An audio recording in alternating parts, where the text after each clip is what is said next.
찬송하시겠습니다. 찬송가 325장입니다.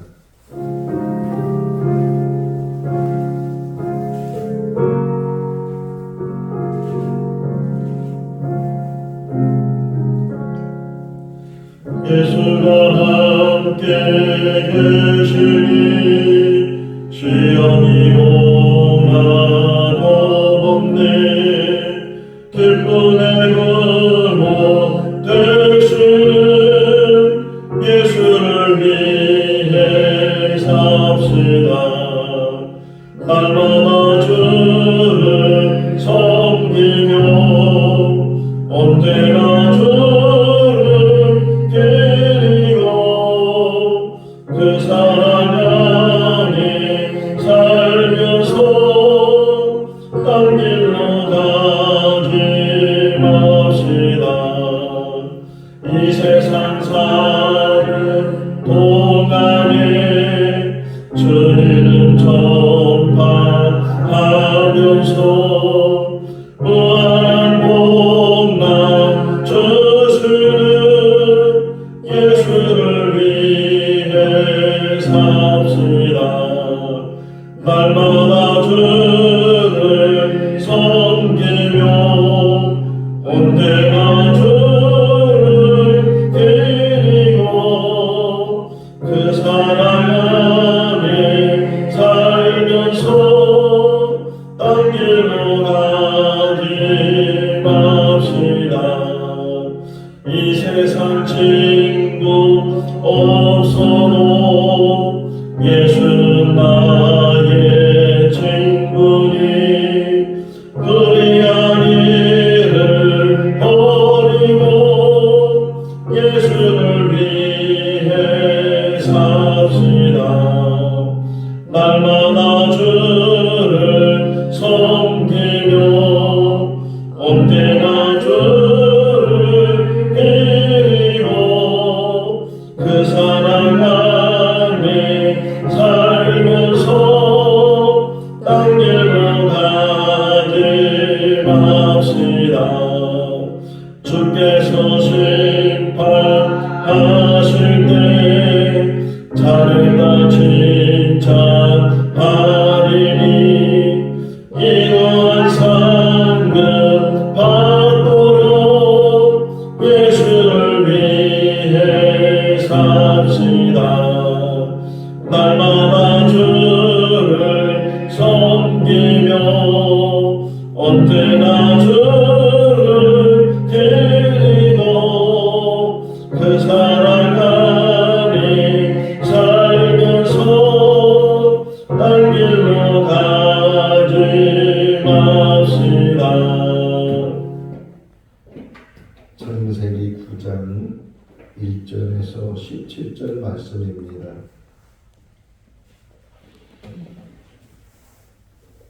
창세기 9장 1절에서 17절 말씀.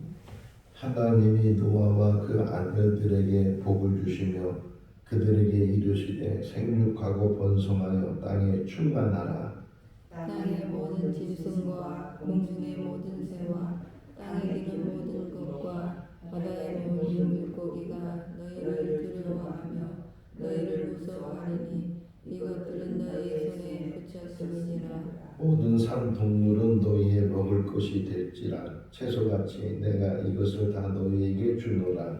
그러나 고기를 그 생명들을 핏째 먹지 말 것이니라. 내가 반드시 너희의 피 곧 너희의 생명의 피를 찾으리니 짐승이면 그 짐승에게서 사람이나 사람의 형제면 그에게서 그의 생명을 찾으리라. 다른 사람의 피를 흘리면 그 사람의 피는 흘릴 것이니 이는 하나님이 자기 형상대로 사람을 지으셨으니라. 너희는 생육하고 번성하며 땅에 가득하여 그 중에서 번성하라 하셨더라. 하나님이 노아와 그와 함께한 아들들에게 말씀하여 이르시되 내가 내 언약을 너희와 너희 후손과 너희와 함께한 모든 생물 곧 너희와 함께한 새와 가축과 땅의 모든 생물에게 세우리니 방주에서 나온 모든 것 곧 땅의 모든 짐승에게니라. 내가 너희와 언약을 세우리니 다시는 모든 생물을 홍수로 멸하지 아니할 것이라. 땅을 멸할 홍수가 다시 있지 아니하리라.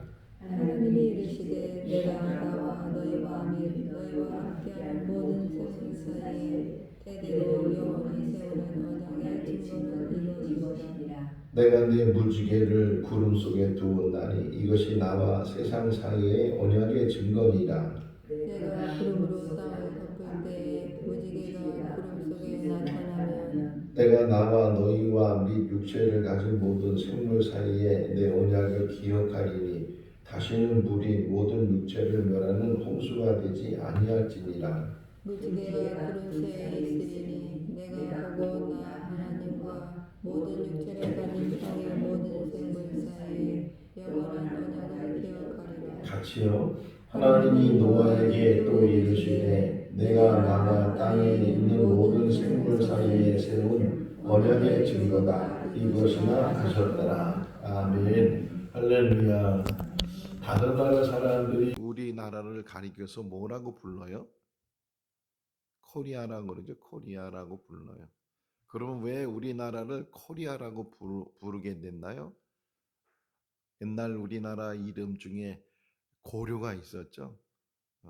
삼국시대는 신라, 백제, 고구려 이런 삼국시대의 나라 이름이 있었고 그 후에 왕건이 나라를 통일해서 고려라는 그런 나라를 세우고 나중에 이성계가 조선이란 나라를 또 세우게 되는데 이성계가 조선이라고 하는 그런 나라를 세운 것은 예전에 아주 오래전에 우리나라 단군 어떤 시대에 조선이라는 그런 나라 이름을 가지고 있어서 이성계가 나라를 세우면서 정통성, 그러니까 어떤 맥을 흐르고 있다라는 그런 의미 속에서 그래서 단군 시대의 조선을 고조선이라고 하고 또 이성계가 세운 나라를 조선이라고 하는 것처럼 왕건도 고려라고 나라를 세웠는데 고구려의 어떤 준말일 수도 있잖아요. 그러니까 어떤 정통성 때문에 나라 이름을 그렇게 짓게 됐는데 그 고려가 다른 나라 사람들에게 들려줬을 때 코리아라고 불려지게 되고 그것이 이제 우리나라의 명칭이 됐는데 또 들은 얘기로는 원래 스페링이 C로 시작을 해서 COREA 이렇게 해서 코리아라고 했는데 그 식민지 때에 일본이 우리나라 철자를 C에서 K로 바꿨다. 뭐 그런 얘기도 혹 들었어요.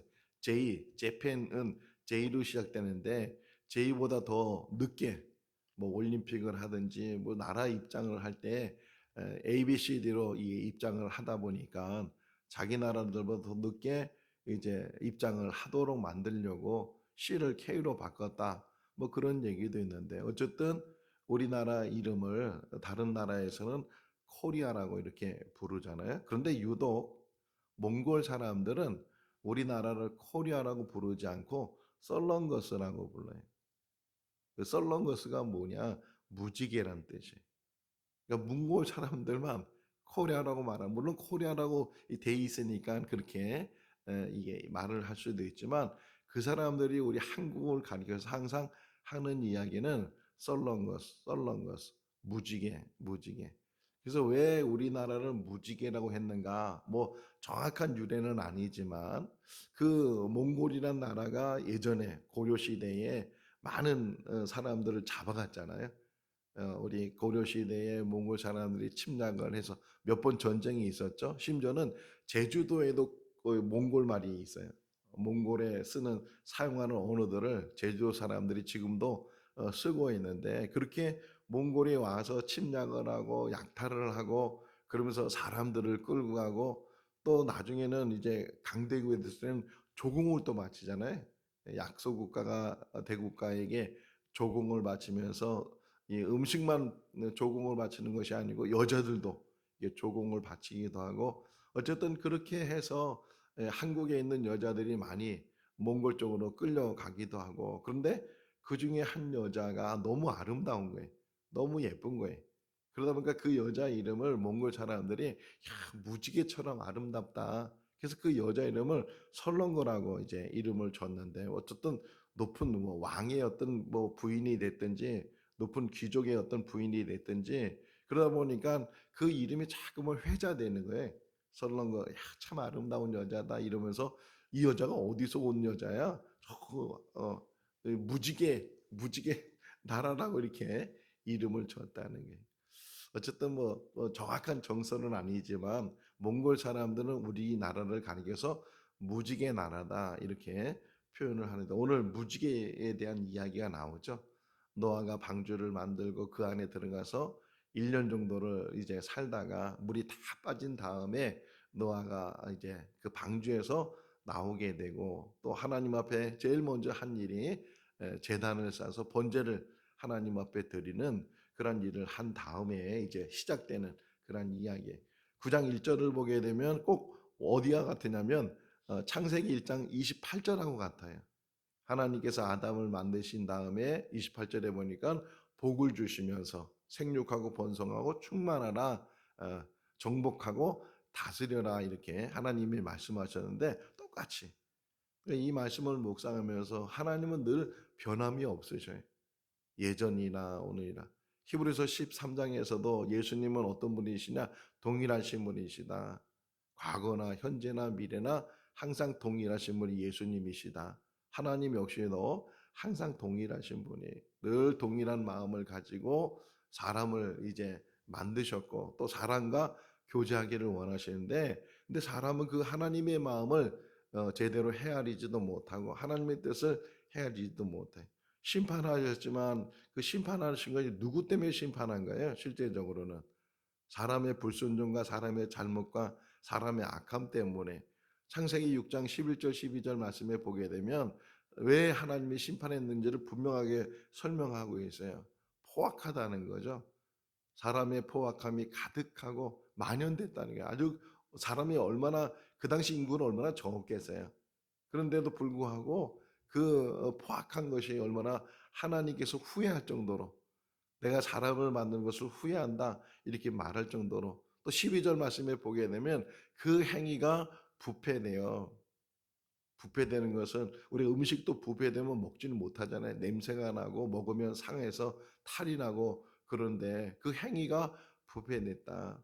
포악하다는 말 설명 들으셨잖아요. 사나워지게 되고 불의를 행해도 불의를 행한지도 깨닫지 못하면서 더 불의를 행하는 그러한 일들이 지금도 마찬가지예요. 그렇게 오랜 세월이 지나고 그렇게 많은 일들을 보고 심판을 깨달은데도 불구하고 무지개를 보여준 이유가 두 가지거든요. 하나는 다시는 물로 심판하지 않겠다. 그게 하나님의 언약 맹세거든요. 다시는 물로 심판하지 않을 거야.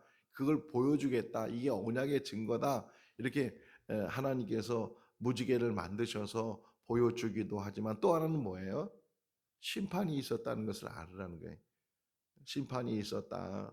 그렇게 악을 행하고 불의를 행하고 부패하고 사악하고 포악하고 이런 일들을 행하게 되면 결국은 심판이 있다는 거예요. 로마서에서도 말씀하시잖아요. 사람이 이제 죽는 것은 정해져 있는 일인데 모든 사람들은 다 하나님 앞에 심판대에 서게 될 것이다.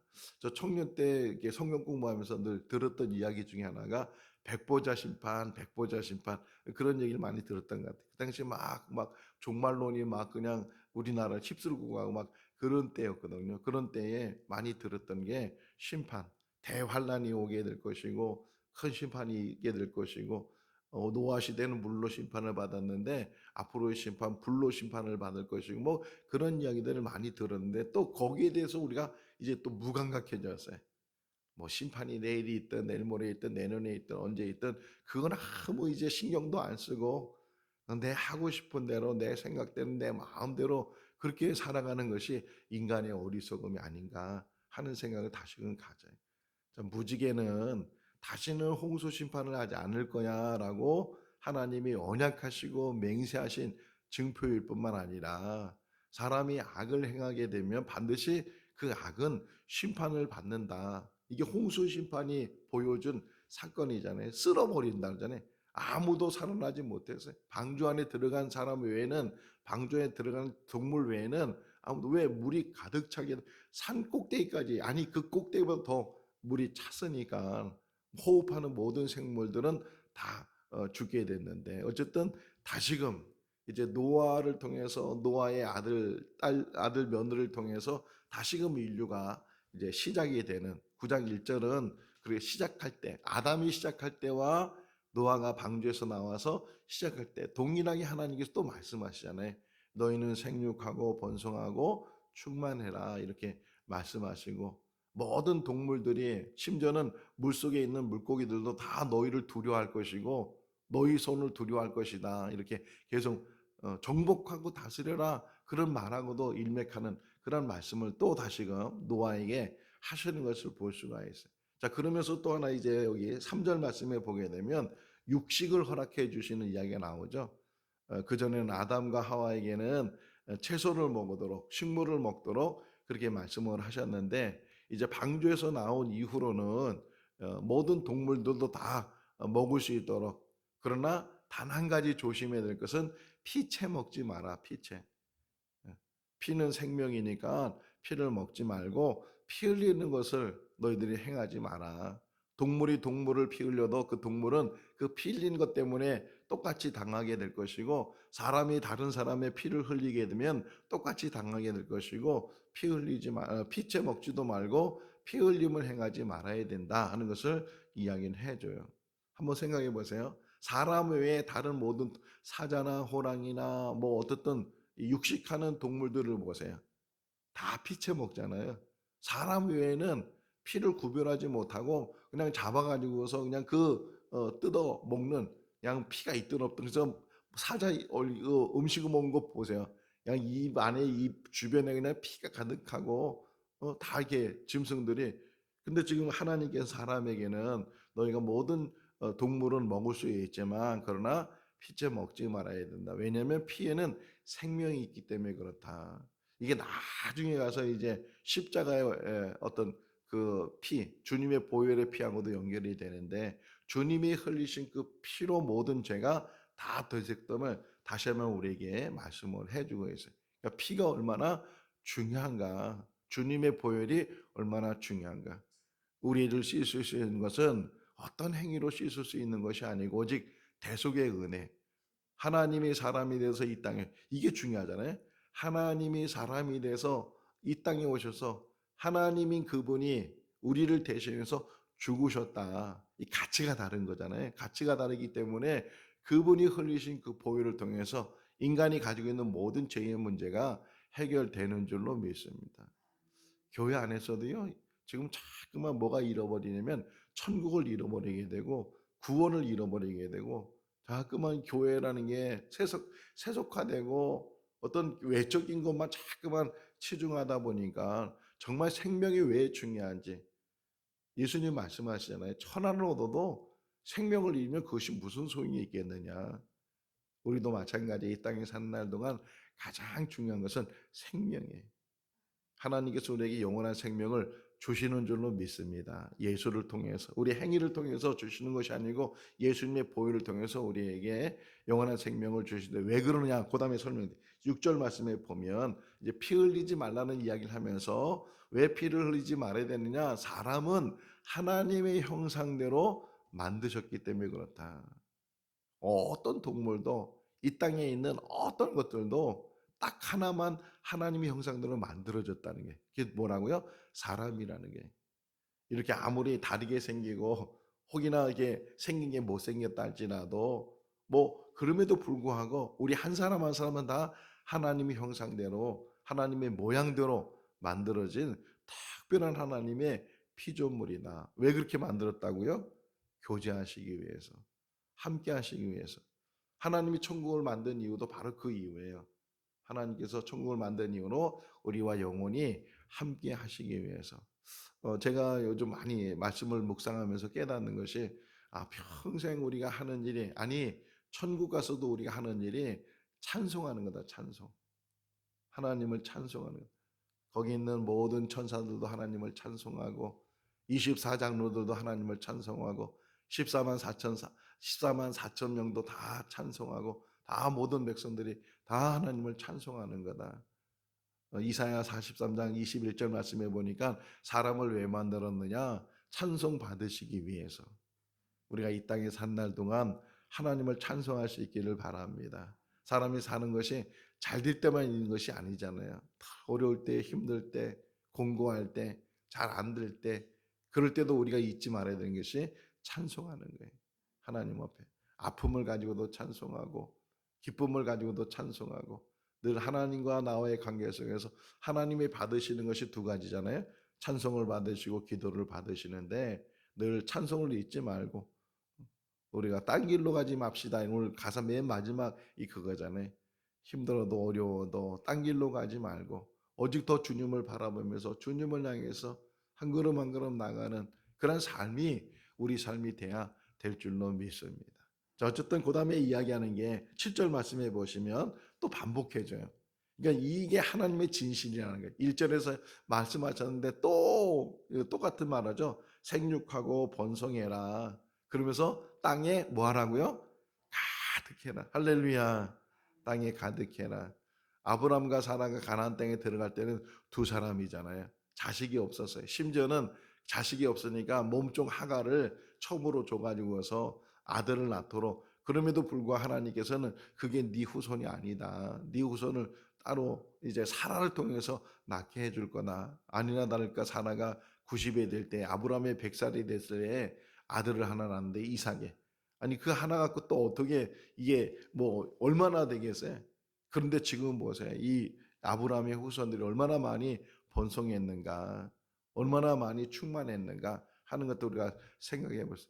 시작은 미약하지만 오늘 이제 수요 공부할 때 다시 사도행전 11장을 다시금 되짚을 텐데, 그 사도행전 10장 11장 말씀에 보면 10장을 보면 고넬료 한 사람, 이 고넬료 한 사람이 하나님을 경외하는 가운데 베드로를 통해서 그가 성령을 받고 또 물세례도 받게 되고 하는 그런 얘기에서 한 사람을 통해서 역사하신다는 거예요. 우리 가정도 한 사람을 통해서 역사하고 우리 교회도 한 사람을 통해서 역사하고 심지어는 이 민족도 한 사람을 통해서 역사하셔요. 한 사람이 바로 서 있으면, 예레미야 5장 1절 말씀에 말하잖아요. 예루살렘에 한 사람이라도 공의를 행하는 사람이 있다면 내가 그 성을 멸하지 않겠다. 하나님 말씀하시는데 그 한 사람이 바로 우리가 될 수 있기를 바랍니다. 하나님 앞에 온전히 서 있는 거예요. 하나님만 바라보고 하나님만, 노아도 마찬가지잖아요.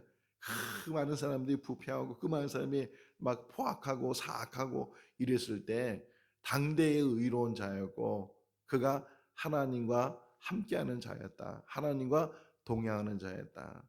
이 노아가 그런 은혜를 받았던 것처럼 우리들도 늘 어떤 상황이 있었는지 사람을 보면 넘어져요. 사람을 보지 말고 뭐 살피지도 말고 오직 하늘을 바라보고, 방주의 구조 중에 하나가 창문이 하늘로 향해 있어요.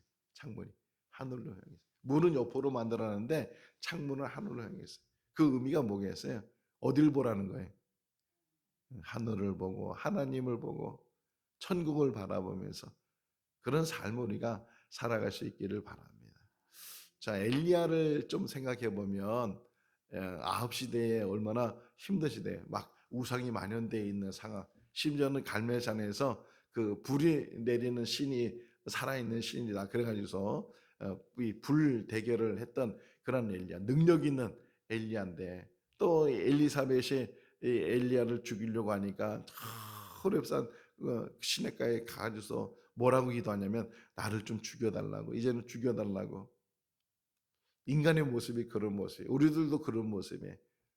우리들도 신앙생활 하다 보면 그냥 잘 이렇게 평안히 잘하는 것 같아도 또 때로는 그 신앙이 시험이 들고 또 어려움을 당하고 이랬을 때 하나님 빨리 나를 데려가라고, 너무 힘드니까 너무 견디기 어려우니까 때로는 그런 기도를 우리가 혹이나 할 수 있는데, 어려울 때도 힘들 때도 때가 되면 하나님 부르시니까 그때까지는 이 땅에 산 날 동안 하루하루 사는 게 하루하루 믿음으로 살아는 우리들 될 수 있기를 바랍니다. 그러다 보면 옛날 우리나라 말 그런 말 있잖아요.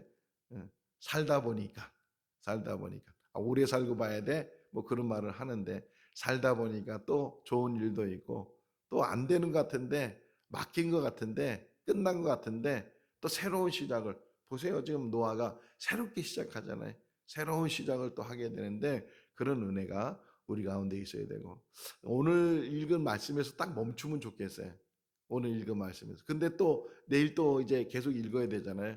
내일 보면 노아의 실수에 대해서 술에 취해 가지고서 벌거벗고 있다가 아들한테 수치를 당하고 부끄러움을 당하는 그러한 이야기가 나오고, 또 그 둘째 아들 함이 이제 그 자손들이 또 불의한 함의 어떤 그 불의함 때문에 그 자손들까지도 저주를 받게 되는 그런 이야기를 보면서 참 인생이라는 게 여기까지만 했으면 좋겠다 하는 그런 때가 있는데, 그런데도 계속 시간은 흐르고 계속 삶은 이어지고 그런 일들이 일어나게 되는데, 성경은 항상 우리의 거울이 되는 거예요.